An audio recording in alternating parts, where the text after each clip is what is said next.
Hello students, आइए देखते हैं चैप्टर 5 की 7वीं हेडिंग बीज के बारे में। तो आप ध्यान से समझें। पिछले वीडियो में हमने फल के बारे में आपको बताया था। आइए देखते हैं बीज के बारे में। बीज होता क्या है? बीज, सीड, निषेचन के बाद बीजांड से बीज बन जाते हैं। ठीक है, निषेचन के बाद परिपक्व अंडाशय से फल बनता है, लेकिन बीजांड से क्या बनता है? बीज बनता है। निषेचन के बाद बीजांड से बीज बन जाते हैं। बीज में प्रायः एक बीजावरण होता है तथा भ्रूण होता है। ठीक है, बीज में क्या होता है? तो बीज में प्रायः एक बीज आवरण होता है तथा भ्रूण होता है। भ्रूण में क्या होता है? भ्रूण में मूलांकुर, भ्रूण में एक मूलांकुर, एक भ्रूणी अक्ष तथा एक अथवा दो बीजपत्र होते हैं। एक बीजपत्र किसमें? गेहूं मक्का में। दो बीजपत्र किसमें? चना मटर में। ठीक है, तो निषेचन के बाद बीजांड से बीज बन जाते हैं। बीज में प्रायः एक बीजावरण तथा भ्रूण होता है। भ्रूण में एक मूलांकुर, एक भ्रूणी अक्ष तथा एक अथवा दो बीजपत्र होते हैं। ठीक है, तो अब आइए देखते हैं द्विबीजपत्री बीज की संरचना, जिसमें दो बीजपत्र होता है, उसकी संरचना कैसी होती है। उसके बाद फिर पढ़ा जाएगा एक बीजपत्री बीज की संरचना के बारे में। ठीक है, तो आइए स्टार्ट करते हैं द्विबीजपत्री बीज की संरचना। बीज की बाहरी परत को बीज आवरण कहते हैं। ठीक है, जो दो बीजपत्री बीज की संरचना में बीज का जो बाहरी परत होता है उसको बीज का आवरण कहते हैं, अर्थात बीज आवरण कहते हैं। बीज आवरण की दो सतहें होती हैं। बीज आवरण की दो सतहें होती हैं। बाहरी को बीज चोल कहते हैं और भीतरी सतह को टेगमेन कहते हैं। ठीक है, बीज आवरण की दो सतहें होती हैं। बाहरी को बीज चोल कहते हैं और भीतरी सतह को टेगमेन कहते हैं।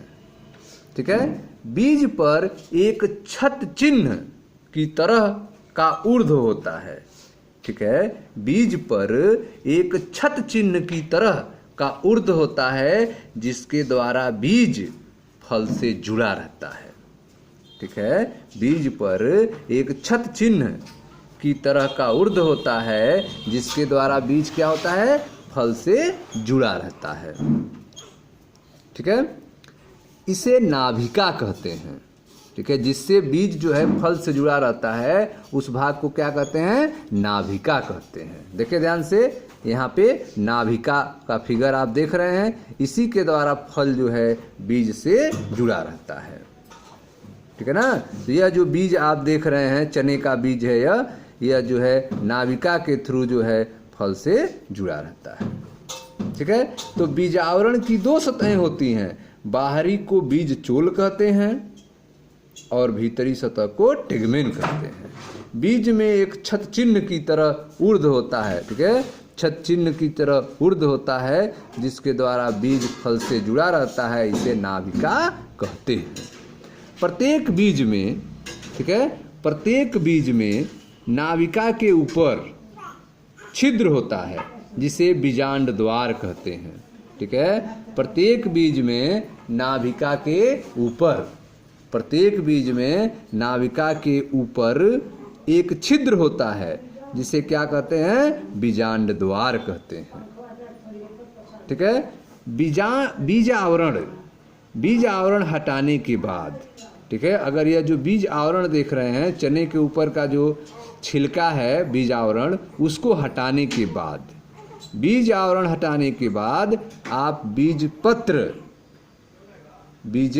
पत्र को बीच से अगर खोलें, जैसा इस तरह फिगर में आप देख रहे हैं, अगर चने के ऊपर का बीज आवरण हटा दें और उनको दोनों बीज पत्र को खोलें, तो इस तरह से दोनों बीज पत्र जो है जुड़ा रहेगा। ठीक है, इस जुड़े हुए भाग में दो संरचनाएं होंगी। ऊपर वाले संरचना को प्रांकुर और नीचे वाले संरचना को मूलांकुर कहते हैं। ठीक है, तो प्रत्येक बीज में नाविका के ऊपर छिद्र होता है जिसे बीजांड द्वार कहते हैं। बीज आवरण हटाने के बाद, बीज आवरण को हटाने के बाद आप बीज पत्र के बीच में भ्रूण को देख सकते हैं। जब आप बीज आवरण हटा देंगे तो बीज पत्र के बीच में आपको भ्रूण दिखाई देगा। ठीक है, बीज पत्र के बीच में आप भ्रूण को देख सकते हैं। भ्रूण में एक भ्रूणी अक्ष, भ्रूण में क्या होता है, भ्रूण में एक भ्रूणी अक्ष होता है और 2 गूदेदार बीज पत्र होते हैं। भ्रूण में एक भ्रूणी अक्ष और 2 गूदेदार बीज पत्र होते हैं। बीज पत्रों में भोज्य पदार्थ संचित रहता है। बीज पत्र में क्या रहता है, बीज पत्र में भोज्य पदार्थ संचित रहता है, भोजन स्टोर रहता है। ठीक है, तो भ्रूण में एक भ्रूणी अक्ष और 2 गूदेदार बीज पत्र होते हैं। ठीक है, बीज पत्रों में भोज्य पदार्थ संचित रहता है। अक्ष के निचले नुकीले भाग को मूलांकुर कहते हैं। ठीक है, अक्ष को जो निचला नुकीला भाग होता है अक्ष का, उसे मूलांकुर कहते हैं। ठीक है, और ऊपरी पत्तेदार भाग को परांकुर कहते हैं। अक्ष के निचले नुकीले भाग को मूलांकुर कहते हैं और ऊपरी पत्तेदार भाग को परांकुर कहते हैं। ठीक है, तो आप देख रहे हैं कि बीज पर एक छत चिन्ह की तरह संरचना होती है, ऊर्ध होती है, जिसके द्वारा बीज फल से जुड़ा होता है, इसे नाभिका कहते हैं। प्रत्येक बीज में नाभिका के ऊपर छिद्र होता है जिसे बीजांड द्वार कहते हैं। बीज आवरण, ये जो छिलका है, बीज आवरण को हटाने के बाद आप बीज पत्र, या बीज पत्र है, बीज आवरण हटाने के बाद जब बीज को खोल देंगे तब, ठीक है, बीज आवरण को हटाने के बाद आप बीज पत्र के बीच में भ्रूण को देख सकते हैं। भ्रूण में एक भ्रूणी अक्ष और 2 गूदेदार बीज पत्र होते हैं। भ्रूण में एक भ्रूणी अक्ष होता है और 2 गूदेदार बीज पत्र होते हैं। बीज पत्रों में भोज्य पदार्थ जो है संचित होता है। अक्ष के नुकीले भाग को मूलांकुर कहते हैं, अक्ष के नुकीले भाग को मूलांकुर और ऊपरी पत्तेदार भाग को परांकुर कहते हैं। ठीक है, भ्रूणपोष भोजन संग्रह करने वाला, ठीक है, जो भ्रूणपोष होता है, भ्रूणपोष भोजन संग्रह करने वाला ऊतक है। भ्रूणपोष भोजन संग्रह करने वाला ऊतक है जो द्विनिषेचन, डबल फर्टिलाइजेशन के परिणाम स्वरूप बनता है। भ्रूणपोष भोजन संचित करने वाला, भोजन संग्रह करने वाला ऊतक है जो द्विनिषेचन के परिणाम स्वरूप बनता है। चना, सेम, मटर में भ्रूणपोष पतला होता है। चना, सेम, मटर में भ्रूणपोष पतला होता है, इसलिए इसे अभ्रूणपोषी कहते हैं। जबकि अरंड में, रेड़ में यह गूदेदार होता है, अतः इसे भ्रूणपोषी कहते हैं।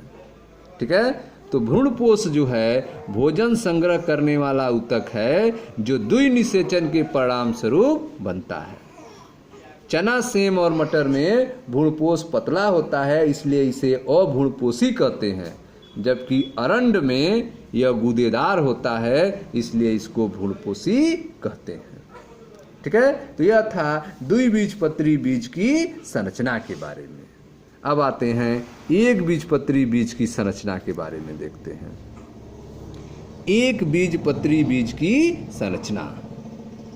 प्रायः एक बीजपत्री बीज भ्रूणपोषी होते हैं, लेकिन उनमें से कुछ अभ्रूणपोषी भी होते हैं। ठीक है, प्रायः जो एक बीजपत्री बीज होते हैं वे भ्रूणपोषी होते हैं, लेकिन उनमें से कुछ अभ्रूणपोषी होते हैं, जैसे आर्किड। अनाज के बीजों जैसे मक्का में बीज आवरण झिल्लीदार होता है।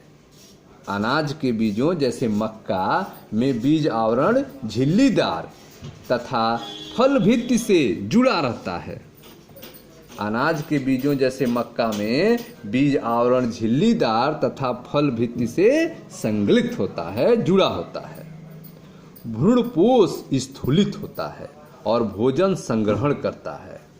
भ्रूणपोष जो है वह स्थूलित होता है और भोजन संग्रह करने का कार्य करता है।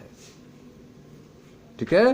भ्रूणपोष की बाहरी भित्ति, भ्रूणपोष की बाहरी भित्ति भ्रूण से एक प्रोटीनी सतह द्वारा अलग होती है। भ्रूणपोष की बाहरी भित्ति भ्रूण से एक प्रोटीनी सतह द्वारा अलग होती है, जिसे एल्यूरोन सतह कहते हैं। उस सतह को क्या कहते हैं? एल्यूरोन सतह कहते हैं। देखिए ध्यान से, यह आपका एल्यूरोन सतह है, ठीक है, जिसके द्वारा भ्रूणपोष क्या है? अलग है। ठीक है। तो भ्रूणपोष की बाहरी भित्ति भ्रूण से एक प्रोटीनी सतह के द्वारा अलग होती है। भ्रूणपोष की बाहरी भित्ति भ्रूण से एक प्रोटीनी सतह द्वारा अलग होती है, जिसे एल्यूरोन सतह कहते हैं। ठीक है। भ्रूण आकार में छोटा होता है। भ्रूण जो होता है वह आकार में क्या होता है? छोटा होता है और भ्रूणपोष के एक सिरे पर खांचे में स्थित होता है। भ्रूण आकार में छोटा होता है और भ्रूणपोष के एक सिरे के खांचे में स्थित होता है। ठीक है। देखें, इसमें यह आपका भ्रूणपोष है और यह भ्रूण है, एक सिरे में स्थित है। यह आप देख रहे हैं भ्रूणपोष है, यह भ्रूण है जो एक सिरे पर स्थित है। ठीक है। तो आप देख रहे हैं इसमें कि भ्रूण आकार में छोटा होता है और यह भ्रूणपोष के एक सिरे पर खांचे में स्थित होता है। ठीक है स्टूडेंट्स। तो आप देख रहे हैं कि भ्रूण आकार में छोटा होता है और यह भ्रूणपोष के एक सिरे पर खांच में स्थित होता है। इसमें एक बड़ा तथा ढालाकार बीजपत्र होता है। इसमें एक बड़ा तथा ढालाकार बीजपत्र होता है, जिसे स्कूटेलम कहते हैं। उसे क्या कहते हैं? स्कूटेलम कहते हैं। ढालाकार बीजपत्र होता है जिसे क्या कहते हैं? स्कूटेलम कहते हैं। ठीक है। स्कूटेलम का फिगर आप देख लें, यह है स्कूटेलम। ठीक है। तो भ्रूण आकार में छोटा होता है, यह भ्रूणपोष के सिरे, ठीक है, यह भ्रूणपोष के एक सिरे पर खांचे में स्थित होता है। इसमें एक बड़ा तथा ढालाकार बीजपत्र होता है जिसे स्कूटेलम कहते हैं। इसमें एक छोटा अक्ष होता है जिसे परांकुर तथा मूलांकुर कहते हैं। ठीक है। इसमें एक छोटा अक्ष होता है जिसे परांकुर तथा मूलांकुर कहते हैं। परांकुर तथा मूलांकुर एक चादर से ढके होते हैं। परांकुर तथा मूलांकुर एक चादर से ढके होते हैं, जिसे परांकुर चोल तथा मूलांकुर चोल कहते हैं। ठीक है। इस भाग को क्या कहते हैं? मूलांकुर चोल तथा परांकुर चोल कहते हैं। ठीक है। तो परांकुर और मूलांकुर एक चादर से ढके होते हैं, जिसे परांकुर चोल तथा मूलांकुर चोल कहते हैं। ठीक है। तो यह आप देख रहे हैं एक बीजपत्री बीज की संरचना, जिसमें सबसे बाहर की तरफ बीज आवरण को दिखाया गया है। उसके बाद एल्यूरोन सतह आप देख रहे हैं। उसके बाद भ्रूणपोष को आप देख रहे हैं, भ्रूणपोष को। ठीक है। यह आप देख रहे हैं यहाँ पर ढालाकार बीजपत्र स्कूटेलम के बारे में। यह परांकुर या मूलांकुर, जिसको ढका हुआ है परांकुर चोर और मूलांकुर चोर। ठीक है। यह मक्का के बीज को देख रहे हैं, जिसमें यह आपका भ्रूणपोष है और बीच में आपका भ्रूण दिखाया गया है। ठीक है। तो इस तरह से आपने देखा एक बीजपत्री बीज की संरचना के बारे में, जिसमें आपने देखा कि प्रायः एक बीजपत्री बीज भ्रूणपोषी होते हैं, लेकिन उनमें से कुछ अभ्रूणपोषी होते हैं, जैसे कि आर्किड। अनाज के बीजों जैसे मक्का में बीज आवरण झिल्लीदार तथा फल भित्ति से संगलित होता है, जुड़ा होता है। भ्रूणपोष स्थूलित होता है और भोजन संग्रह करता है। भ्रूणपोष की बाहरी भित्ति भ्रूण से एक प्रोटीनी सतह द्वारा अलग होती है, जिसे एल्यूरोन सतह कहते हैं। भ्रूण आकार में छोटा होता है और यह भ्रूणपोष के एक सिरे पर खांचे में स्थित होता है। इसमें एक बड़ा तथा ढालाकार बीजपत्र होता है जिसे स्कूटेलम कहते हैं। इसमें एक छोटा अक्ष होता है जिसे परांकुर तथा मूलांकुर कहते हैं। परांकुर तथा मूलांकुर एक चादर से ढके होते हैं जिन्हें क्रमशः परांकुर चोल तथा मूलांकुर चोल कहते हैं। ठीक है स्टूडेंट्स, तो यह था बीज के बारे में। मैं मनीष गुप्ता अपने चैनल में आपका स्वागत करता हूं। आप वीडियो को लाइक करें, शेयर करें, चैनल को सब्सक्राइब करें। मिलते हैं अगले वीडियो में। Thank you students.